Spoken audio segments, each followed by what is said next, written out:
Welcome to the Treasury Update podcast presented by Strategic Treasurer, your source for interesting Treasury news, analysis, and insights in your car, at the gym, or wherever you decide to tune in.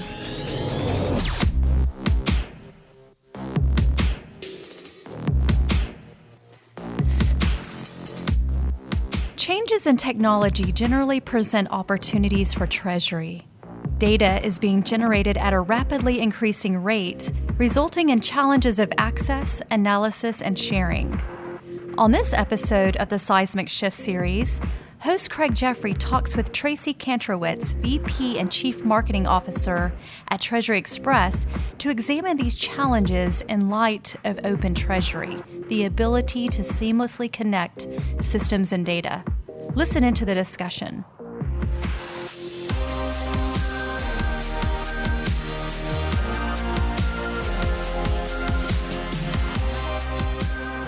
Welcome to the Treasury Update podcast. This is Craig Jeffery, and today's episode is Seismic Shifts, Open Treasury. There are changes in technology that generally present opportunities for Treasury. The cloud has changed processes significantly, and different iterations of the cloud offer opportunities across the board and for Treasury.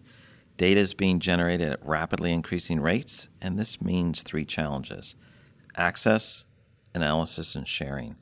Each of these challenges need to be thoughtfully addressed, and in this episode of the Seismic Shift series, we'll examine these challenges in light of Open Treasury, the ability to seamlessly connect systems and data. I'm joined on this podcast with Tracy Kantrowitz. She's the VP and Chief Marketing Officer at TreasuryXpress. TreasuryXpress is a treasury management system vendor offering their solutions through the cloud. Tracy, welcome to the Treasury Update podcast. Thank you, Craig. I'm really happy to be here with you today. So the title is Seismic Shifts. This is part of the series about things that are impacting Treasury significantly. And Open Treasury is our theme. Some of the discussions we had before, you talked about evolution in the cloud. Maybe you could start by just reviewing what's changed in the cloud and what do you see as some of the key elements of this evolution, or the second iteration, as I've heard you say. Right. One of the things that we're seeing in the cloud, and I think you probably set the stage for, some of the things that will define this generation of cloud when you said Open Treasury. We see today just in the consumer space for the past few years, just how easy things are to access, right? If we want to do something, if we want to buy something, if we want to see information, we can just get on our phone easily, search for it, we can download an app, and we have instant access, instant gratification to anything, any tool that we need on a personal level. We're actually seeing that now become even more available in the business-to-business space, particularly for Treasury. And I think it really stems from just where technology has come from, the cloud in particular, and of course, specifically for the Treasury industry. Dating back all the way to the dinosaur age, before we can get to the cloud, we have to talk about where that even came from. And that was really pre-2005 or maybe even pre-2000, where most treasury management systems were on-premise solutions. Those came with steep hardware costs, heavy IT dependencies, just exorbitant costs all around, and they were very prohibitive, right? And I think that's a key word to see where we've started and to where we've gone, from prohibitive to open. And it was just very difficult. It was good technology. It was a start. It enabled treasurers to do, a lot of things they couldn't do before. It was very necessary, but again, it was very heavy and very closed and very prohibitive. And then from there, we really see, in the early 2000s to mid 2010s, the rise of the cloud. And the conversation during that period was, almost to cloud or not to cloud. Do we stay on premise? And there was a lot of ambiguity around the cloud in terms of its security and how it works. But we've gone way past that now. Before we go past that, actually, the difference with the cloud was that it opened up new doors, right? So even then, early cloud or what I'm calling legacy cloud, it did have its benefits. For one, and this is not new news, but it, of course, significantly reduced IT dependency. right? That was probably one of the biggest drivers. It saved money for, companies in terms of hardware and in terms of management and support, right, with its automatic upgrades. And honestly, it gave this first generation of cloud or legacy cloud, it really gave independence to treasurers, right? They didn't have to depend on IT. It gave them more options. It did bring down costs a bit. It gave greater economies of scale. So it really liberated Treasury, the advent of the cloud.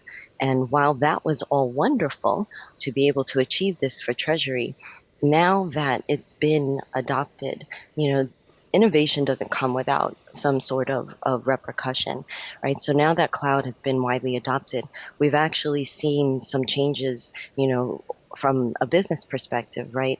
When you get this independence and things become a bit easier to achieve and implement, sometimes it can create a little disconnect within the organization. So while the cloud had some great benefits to it, it also had some residual effects that in terms of creating maybe some disparate systems, right? If the sales team was using Salesforce, independently, and maybe another, sales team was using something else, and the same thing for Treasury.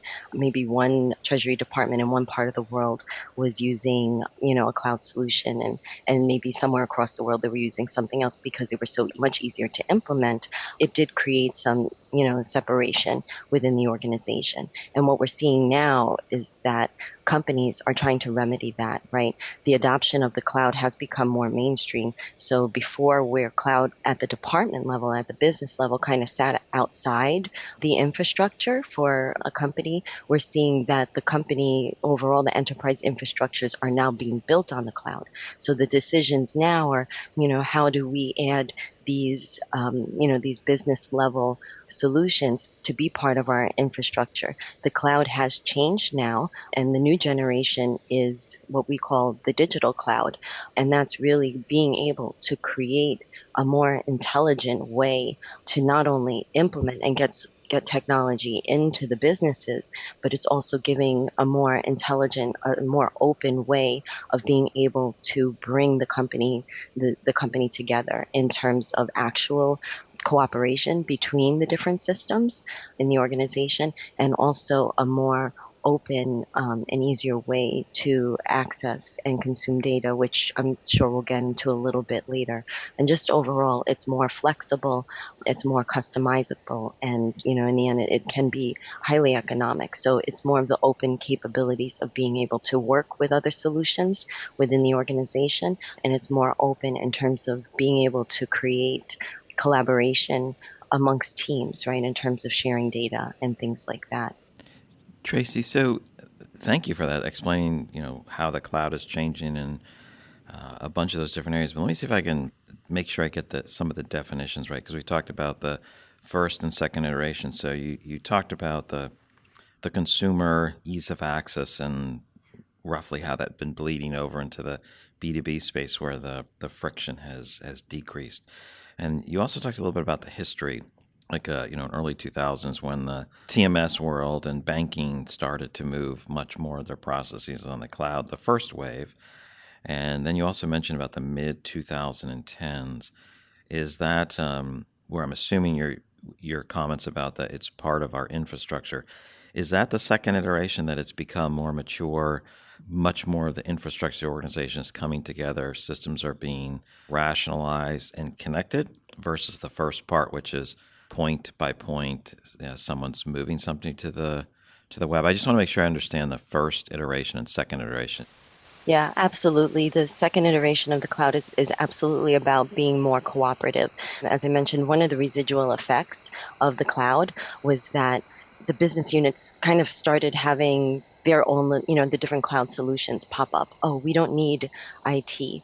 Oh, we don't need to worry about these big, server budgets. So I can make these decisions independently. I can put in the solutions that I want much easily because I can do it almost locally, right? All you need to log on, is you just need the internet.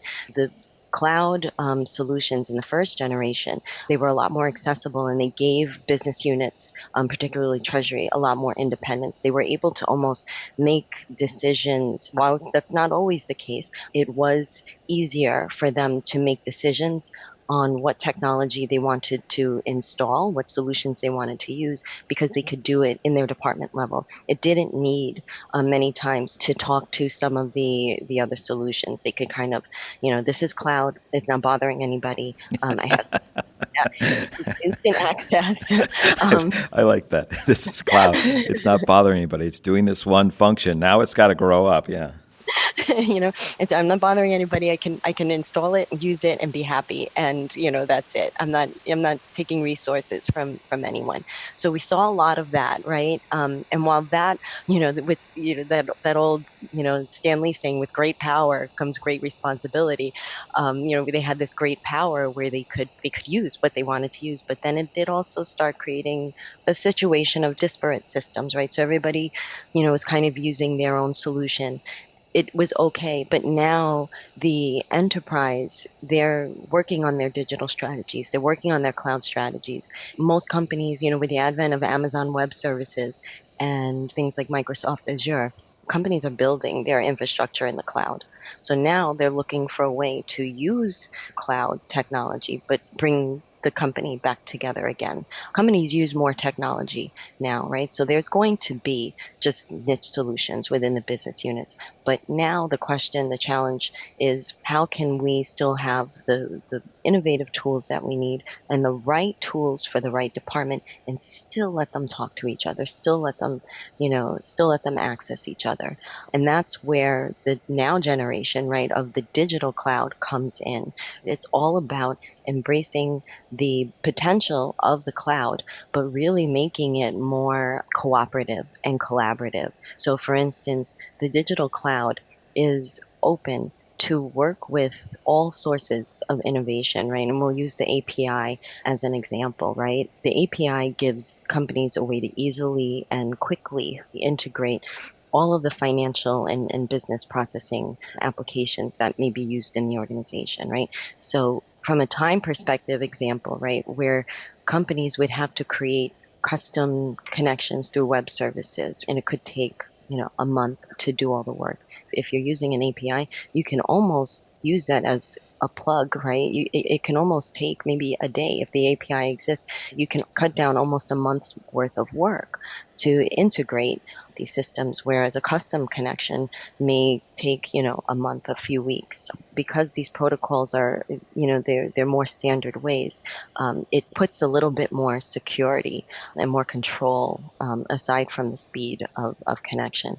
So things like that, when we talk about, the digital cloud, it's really about using the cloud to be able to find ways to create a more openness and more collaboration in terms of system integration, data integration, and consumption and sharing, and things like that. As you described the second generation, second iteration, I guess a couple things you said was, we moved from prohibition to openness. We moved from reducing IT dependency to increasing IT flexibility and increasing the integration aspects. That sounds like what you're saying, and your phrase of, I'm not bothering anybody, was the first iteration. The second is, I'm connecting, or I'm helping to other people. I'm sure you don't want to say I'm bothering people, but it seems like that's the flow to the second iteration. And it sounds like it's more the integrated cloud, or the open cloud, or the open connected cloud, as we think about that. As you talked about the integration and the change from either file service transfers or web services, taking a certain period of time to run the plumbing, to the new environment of something like an API. How quick is it to set up? And then the security aspects. I want to continue this with the concept of Open Treasury. A lot of people have heard of open banking, which is, the banks expose their underlying mainframe back-end systems with a new layer that allows new technology to access that without necessarily having the bank change the whole world. We started using the term Open Treasury in this podcast to reflect the same concept or the same type of concept? Can you either define open banking or open treasury? Well, I guess I started a definition there. That was unfair. But is there anything you want to add to what is open treasury? Open banking really opened the door to Open Treasury. So, we'll come back to the Open Treasury concept in a minute, but for those who may be listening who may not be 100% familiar with open banking is a secure way to give service providers access to financial information. And, those two concepts, open and secure, don't usually go hand in hand. But in this case, it really does. It has influenced regulation, which we'll get into in a second. But open banking really dictates that service providers create this access or banks create this access in standard formats. And that standard format is the format of the API. Now, a little bit further clarification, a lot of people, when we hear the term open banking, we might not know exactly what it means. We also hear the term PSD2, right? A lot of people use those terms interchangeably, and they are somewhat related. So with the advent of this whole open banking movement, and then, the simultaneous move towards this PSD2, again, people use it interchangeably. And while there is a relation, they are very two different concepts that kind of play off of each other. And the difference is really where PSD2 is a regulation that requires banks to open up their data to the third parties. Whereas open banking, as I mentioned, it just mentions that it puts structure around it in the fact that they share this information and they open up their data using this standard format. Now, with PSD2, while there's no set parameters, and it can leave, and this is a European regulation, by the way, the PSD2 regulation doesn't have a set of parameters on how they do it. Most banks are turning to the APIs to be able to comply with this because it is a good way. It's a safe way. It's kind of the obvious way to be able to use this API that the open banking movement dictates. So the first step really to Open Treasury is open banking, right? And that's where people are getting used to it. I can tell you with every client that, we've brought on and every prospective client that we're talking to, just over the past year, Craig, it has changed so drastically. The conversation around APIs and openness and integration has changed so drastically. Before, maybe in 2017, and even 2018, a lot of the conversation was, how are you different, in terms of how do you connect to your banks? And we would have to explain how we use, many different types of connections. We have the traditional SWIFT, SFTP, but we also, are able to connect via API. And, we would talk about the benefits of that.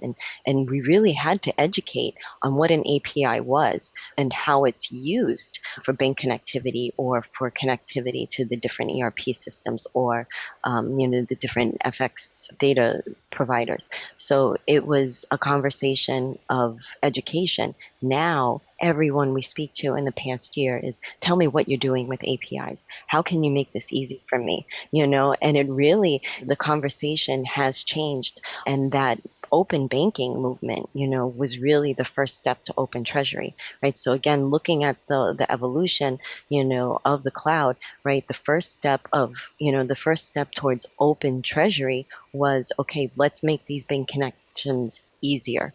Let's make these bank connections more economic, because the API does do that. It really, helps bring up the economies of scale, reduces bank fees, all of those wonderful benefits. And now the conversation is going beyond just, the bank connectivity, that open bank connectivity to, okay, well, what else can you do for me with an API? So what else can you do besides connections for data or connections for transactions?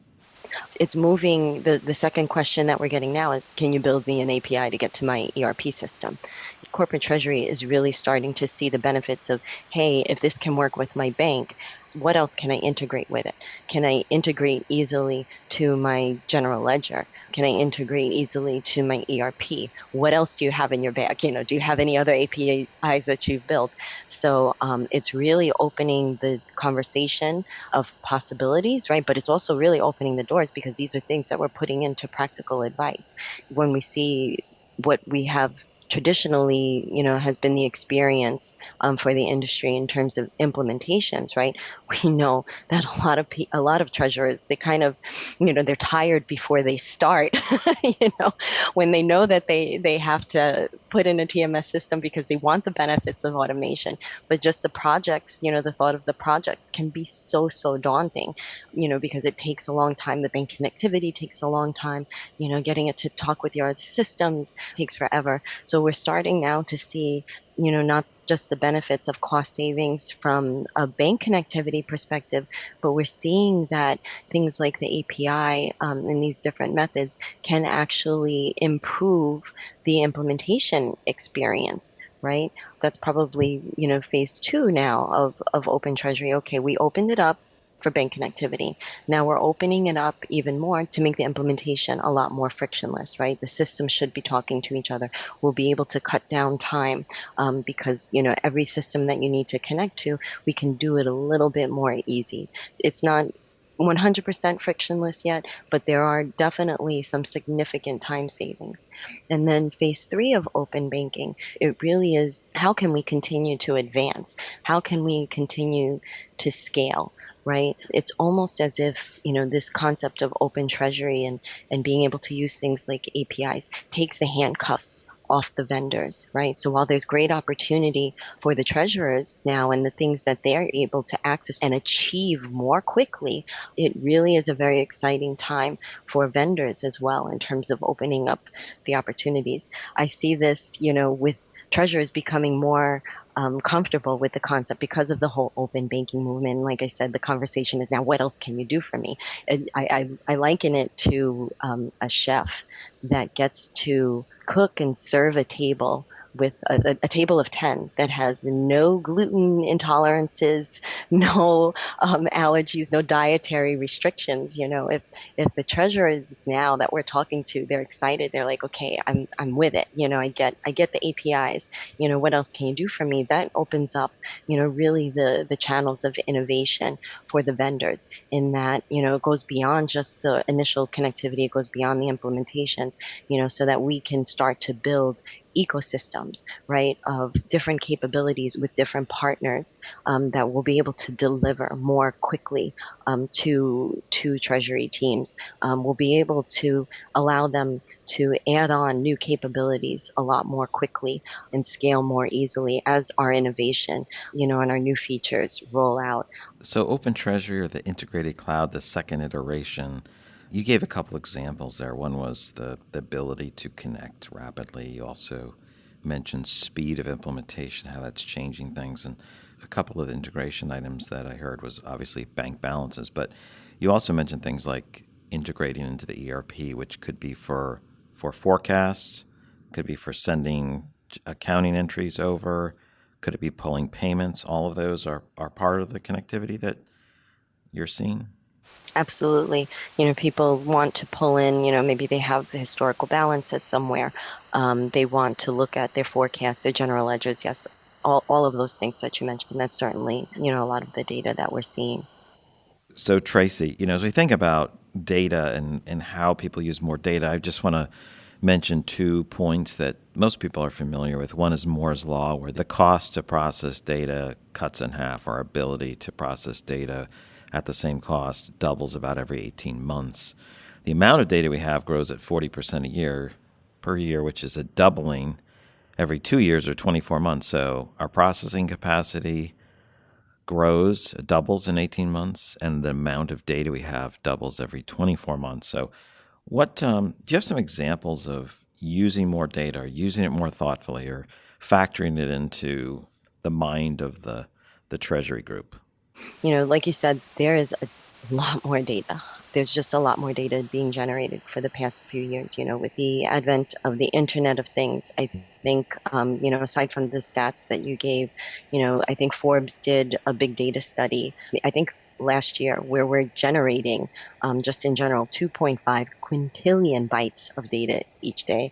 I didn't even know the word quintillion existed, but we're generating a lot of data. And when we generate all of that data, it opens up more questions, right? Businesses are creating more data because they're using more technology. and it becomes very, very complicated. There's a lot of unknowns to how all this data can impact a business financially, right? Some of it's sales data, some of it's inventory data, but it all comes back to, all of those things, they all have an impact on Treasury and the financial data. And with the rise of more information, more data, it makes it more important for Treasury teams to be able to make strategic decisions for the business. You can't just make those strategic decisions based on just a small subset. So now just the data has complicated really everything that the treasurer needs to look at in order to be able to support the right decisions, right? For example, for many treasurers, it's unclear what their real use of cash is, which can really restrict them, right, to be able to effectively utilize their cash, whether it's for, debt payments or debt repayment, or investments. And, while we may be thinking that, oh, wait, isn't that just the same problem that we've always had of cash visibility? It's so much more than that. It's a lot more complicated. While the problem may seem traditional, it's more complicated because of the things that we just said, right? The rate of data and how it grows and what's available out there, right? So with all this data being generated now, it actually adds a lot more complication into a treasurer's cash visibility. And they need to look at those things that we mentioned, the historical balances, the intercompany and third party, what their forecast is versus actuals.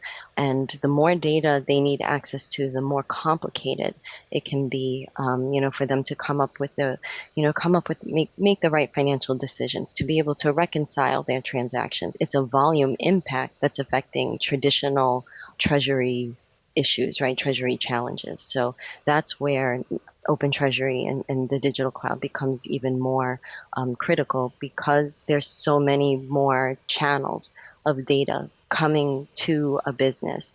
Treasuries need to be able to have easier access to it. They also need to be able to share more easily.